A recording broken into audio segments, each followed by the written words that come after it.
আসসালামু আলাইকুম প্রিয় নবম ও দশম শ্রেণীর শিক্ষার্থীরা, আশা করি তোমরা সবাই ভালো আছো। আজকে পর্বে আমরা সূচক ও লগারিদমের 4.1-এর 1 থেকে শুরু করে 5 পর্যন্ত এই অঙ্কগুলো সমাধান করে দেব। তো এই অঙ্কগুলো সমাধান করার পূর্বে তোমাদেরকে কিছু সূত্রগুলো জানতে হবে।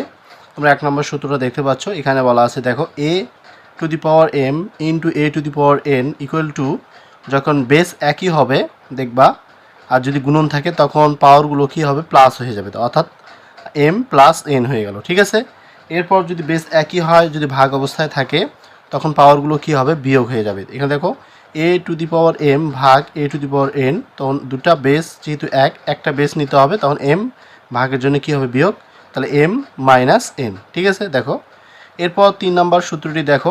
3 নম্বর সূত্রটি দেখো, এখানে বলা আছে ab⁴m, যদি বেস যদি একই না হয় তখন এই পাওয়ারটা এর উপর আসবে এবং বির উপর চলে আসবে। ঠিক আছে, এরপর 4 নাম্বারটা দেখো, সেম একইভাবে এটা ভাগ অবস্থায় আছে, তখন পাওয়ারটা এর উপর যাবে এবং বির উপর যাবে। এরপর 5 নাম্বারটা দেখো, যদি এই পাওয়ার গুণন হবে তখন হবে mn। ঠিক আছে, তো এই 5টা সূত্রই আমাদের 4.1-এ এই অঙ্কগুলোতে ব্যবহার হবে।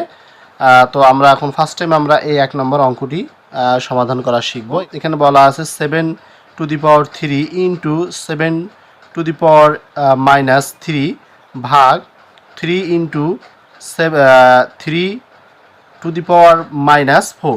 ঠিক আছে, তো এই অঙ্কগুলি সমাধান করার পূর্বে তোমাদের কাছে ছোট্ট একটি রিকোয়েস্ট, আমার এই চ্যানেলে যদি তোমরা নতুন হয়ে থাকো অবশ্যই চ্যানেলটাকে সাবস্ক্রাইব করে পাশে থাকা বেল আইকন বাটন অবশ্যই অল করে রাখবা। যারা ফেসবুক পেজে বা আইডিতে আমার ভিডিও দেখতেছো অবশ্যই ভিডিওটি শেয়ার করে সবার মাঝে পৌঁছে দিবা। এখন আমরা 1 নম্বর অঙ্কটি সমাধান করব। তো যেহেতু এখানে বেস 1, তো আমরা একটা বেস নেব, অর্থাৎ 7 নেব। আমরা জানি গুণন থাকলে কি থাকে, পাওয়ারগুলো কি হয়, যোগ হয়ে যায়। তো এখানে আমরা 3 লিখতে পারি, এই গুণনের জন্য আমরা কি দেব, প্লাস দেব। আর এখানে যেহেতু এখানে -3 রয়েছে, তো আমরা এখানে -3 এখানে ব্র্যাকেট দিতে পারি। এরপর আমরা ভাগ দিতে পারি আবার। এখানে দেখো 3 উপর কি আছে, একটা 1 আছে, তো আমরা দুটো 3-এর মধ্যে একটা 3 নেব, তাহলে এখানে 1। আবার এখানে গুণন থেকে আমাদের কি করতে হবে, প্লাস দিতে হবে। আর এখানে কি আছে, -4। তো এখানে আমরা -4 দিয়ে আমরা কি করব, ব্র্যাকেট দিয়ে দেব। ঠিক আছে, তো এখন আমরা যে কাজটা করব, দেখো এখানে 7⁴, এই যে প্লাসে মাইনাসে আমরা কি করব, এটাকে গুণন করে দেব। তাহলে এখানে আছে 3 - 3। আর সেম নিচে একইভাবে এখানে আছে প্লাসে মাইনাসে মাইনাস হবে, তাহলে 1 - 4। আর যদি এটাকে আমরা এইভাবে অঙ্কটা সমাধান করার চেষ্টা করি, +-3 ক্যান্সেল, তাহলে এখানে 7⁴ থাকে উপরে। এরপর আমরা ভাগ দিতে পারি, তাহলে এখানে লিখতে পারি 3, এখানে বাদ দেই, তাহলে এখানে -3 থাকবে, 3 থাকবে। আমরা জানি যে কোনো সংখ্যার উপর পাওয়ার যদি 0 হয় তাহলে মানটা কি আসবে, 1 চলে আসবে। ঠিক আছে, এই সূত্রটা তোমরা অবশ্যই জেনে নিবা। এখানে আমরা 1 দিয়ে দিলাম, এরপর আমরা ভাগ দিলাম। ইনভার্স থাকলে কি দিতে হয়, ভাগ দিতে হয়, উপরে 1 যাবে আর 3টা 3-এর উপর চলে আসবে। ঠিক আছে, দেখো আমরা 3টা 3-এর উপর চলে আসলো। তাহলে এখানে কি হলো, 1 2 3 তালা হয়ে গেল। তো এখন যদি আমরা এভাবে লিখি 1 গুণন, যদি গুণন দেই এটা উপরে চলে যাবে, অর্থাৎ 3⁴, আর নিচে কি আসবে, 1। 1 আমরা যদি ক্যান্সেল করি, আমরা জানি 3-কে 3 বার গুণন করলে কত আসবে, 27। তো এটি হচ্ছে আমাদের এই প্রশ্নের সঠিক অ্যান্সার। তো এখন আমরা 2 নম্বর অঙ্কটি সমাধান করব। দেখো এটা এখানে যে কাজটা আমাদের করতে হবে, যেহেতু এখানে 7 উপর স্কোয়ার রয়েছে, আমরা এখানে 7 উপর স্কোয়ার দিতে পারি। আর এখানে আছে 3 রুট মানে কি 1/3, তো আমরা এখানে 1/3 লিখব, ইন্টু এখানে আছে 3 রুট বলতে আমরা এখানে 1/3 লিখতে পারি, তাহলে এখানে লিখতে পারি 7 1/3। ঠিক আছে, এরপর আমরা ভাগ দিলাম, এখানে কি আছে, √7 রয়েছে। ওকে, তো তোমরা ইচ্ছা করলে এটাকে তোমরা ভেঙে নিতে পারো।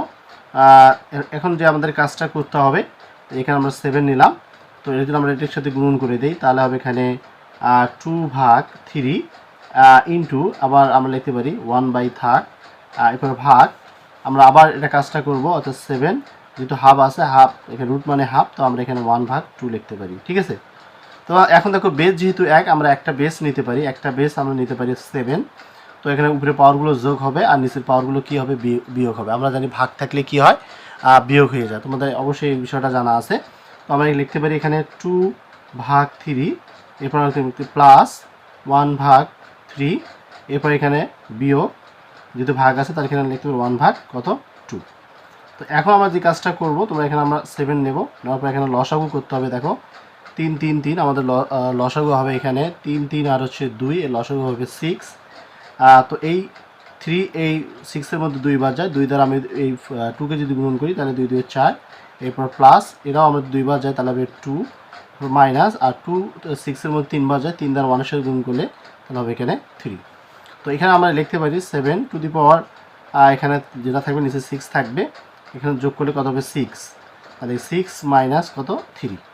তো এখানে আমরা লিখতে পারি 7, এখন 6-এর মধ্যে যদি 3 বাদ দেওয়া যায় তাহলে এখানে থাকবে হচ্ছে 3 ভাগ কত 6। যদি আমরা কাটাকাটি করি 3 3 আর এখানে 3 2 কোনো 6, তাহলে এখানে থাকবে 7 উপর পাওয়ার থাকবে হাফ। তো 7 উপর পাওয়ার হাফ মানেই হচ্ছে এখানে √7। তো এটি হচ্ছে আমাদের এই 2 নম্বর প্রশ্নের সঠিক অ্যান্সার। এখন আমরা 3 নম্বর অঙ্কটি দেখব, খুবই সহজ 3 নম্বর অঙ্কটি।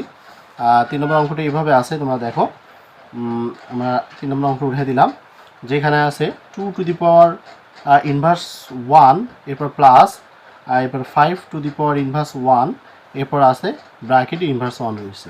তো আমরা ইনভার্স 1 এখানে 2 উপর আছে, তো আমরা লিখতে পারি ইনভার্স থাকলে এখানে আমরা লিখতে পারি 1/2, এরপর প্লাস এখানে লিখতে পারি 1/5, এরপর আমরা ব্র্যাকেটে আবার ইনভার্স 1টা লিখতে পারি। তো এখানে আমাদের এখানে লসাগু করতে হবে, 5 × 10 লসাগু। যদি আমরা এখানে এটার মধ্যে 5 বার যায়, 5-এর সাথে 1 যদি গুণন করে দিই তাহলে 5, প্লাস আবার এই 5 10-এর মধ্যে 2 বার যায়, 2-এর সাথে 1 গুণন করলে তাহলে 2 × 2। তো এখানে আমরা লিখতে পারি ইনভার্স 1টা লিখতে পারি, ওকে। তো এখানে যোগ করলে কত হবে 7/10, আর ইনভার্স থাকলে এখানে আমরা এইভাবে লিখতে পারি, ওকে। কারণ ইনভার্স থাকলে কি একটা কি লিখতে হবে, ভাগ লিখতে হয়, ভাগ দিলে উপরে 1 চলে যাবে, ঠিক আছে। তো এখন যদি এখানে 1 2 3 তাহলে হচ্ছে আমরা এখানে 1 দিয়ে এখানে গুণন দিই, উপরে 10 চলে যাবে আর নিচে কি আসবে 7। তো এটি হচ্ছে আমাদের এই 3 নম্বর প্রশ্নের সঠিক অ্যান্সার। তো এখন আমরা 4 নম্বর অঙ্কটি সমাধান করব। তো 4 নম্বর অঙ্কটি হচ্ছে ইনভার্স এখানে এর উপর চলে আসে, তাহলে এখানে আমরা লিখতে পারি 2 ইনভার্স থাকলে এখানে আমাদের ভাগ দিতে হবে, উপরে 1 যাবে আর নিচে কি আসবে a, আবার প্লাস 3 থাকবে, ইনভার্স যেহেতু b এর উপরে আছে তো এখন আমরা লিখতে পারি এখানে ভাগ দেবো, উপরে 1 যাবে আর নিচে কি থাকবে b থাকবে, এরপর ব্র্যাকেটে উপরে আমরা ইনভার্স 1 লিখতে পারি। তো এখানে আমরা 1-এর সাথে যদি 2 গুণন করি তাহলে হবে 2/a, প্লাস আবার 3-এর সাথে 1 গুণন করি তাহলে হবে 3/b, আর এরপর আমরা ব্র্যাকেটে ইনভার্স 1 দিয়ে দিলাম। এখন আমাদেরকে কাজ করতে হবে লসাগু, অর্থাৎ লসাগু হবে হচ্ছে ab, ঠিক আছে। তো ab যে লসাগু, তো আমরা a ভাগ হয়তো b থেকে b-র সাথে 2 গুণন করলে হবে 2b, এরপরটা হবে 3a। আর ইনভার্স থাকলে আমাদের কি কাজ করতে হবে, উপরে আমাদের এরকম ভাগ দিতে হবে, উপরে 1 চলে যাবে। আর আগের অঙ্কের মতো আমরা যদি এখানে 1 যদি গুণন দিই, উপরে ab চলে আসবে, নিচে আসবে 2b প্লাস 3a, তাহলে আমাদের সঠিক অ্যান্সারটা হবে অর্থাৎ ab ভাগ 2b প্লাস 3a। এটি হচ্ছে আমাদের এই প্রশ্নের সঠিক অ্যান্সার। এরপর যে আমরা 5 নম্বর অঙ্কটি সমাধান করব। তো 5 নম্বর অঙ্কটি সমাধান করতে গেলে যে কাজটা করতে হবে, তাহলে যেহেতু আমাদের বেস আছে a, এখানে আছে a, তো আমরা এখানে একটা a নিতে পারি, উপরে কি আছে 2, আমরা জানি এখানে এই যে ভাগ থাকলে বিয়োগ হয়, তো এখানে এই বিয়োগ এখানে মাইনাস আর এখানে মাইনাস, তো এখানে মাইনাসে মাইনাসে কী হচ্ছে প্লাস প্লাস হয়ে যাচ্ছে, ওকে। এরপর আমরা নিচে b নিতে পারি, এখানে মাইনাস আছে এখানেও মাইনাস আছে, তো এদিকে b দুটো বেসের মধ্যে একটা b নিয়ে নিলাম। তো এই মাইনাস আর এই মাইনাস কি হয় প্লাস হয়ে যায়, তার এখানে লিখতে 1 + 1, এরপর আমরা এখানে হোল স্কয়ার দিতে পারি। তো এখানে লিখতে পারি a⁴ ভাগ a⁴ অর্থাৎ b², এরপর হোল স্কয়ার লিখতে পারি, তখন হবে a⁴ 4 × 8 আর এখানে হবে 2 2 4 অর্থাৎ b⁴। এটি হচ্ছে আমাদের প্রশ্নের সঠিক অ্যান্সার। এই অঙ্কটি আমরা আরেকটি নিয়মে করতে পারি, তোমরা এই অঙ্কটি 2টা নিয়মে সমাধান করতে পারো। তো আমি এই অঙ্কটি তোমাদেরকে আরেকবার বুঝিয়ে দিচ্ছি। দেখো এখানে আমাদের একটা a আছে, এর উপর কি আছে 2 আছে, ওকে।